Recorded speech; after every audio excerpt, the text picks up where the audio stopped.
से तशरीफ लाए हैं। राजनपुर जी, राजनपुर से। कितना बड़ा काफिला था आपका? हमारा काफिला अल्हम्दुलिल्लाह 60 साथियों पर मुश्तमिल था। जी। ये बताइए कि यहाँ पे एक बात हो रही है कि जनाब यहाँ पे तो नहीं, खैर जनरली एक सवाल उठता है कि इतनी बड़ी अरेंजमेंट है, इतने लोग हैं, इनका खाना पीना है, इनका रहना सहना है, जमीयत उलमा इस्लाम कैसे फाइनेंस कर रही है? ये कैसे? तो सवाल गैर माकूल है।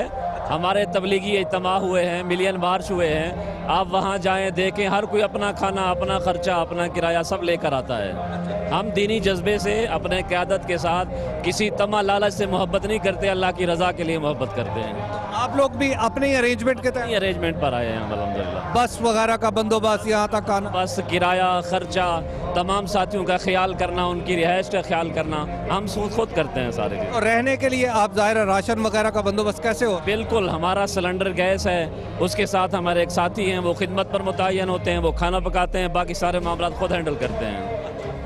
ये आप देख रहे हैं दीनी जमातों की तंजीम के बारे में आमतौर पर बात की जाती है कि बहुत ही मजबूत इनका तंजीमी स्ट्रक्चर होता है। उसका मुजाहरा यहाँ पर भी देखने में आ रहा है कि यहाँ पर आम तौर पर लोगों ने जो छोटे छोटे अपने कैंप्स बनाए हैं, उनका अरेंजमेंट खालिस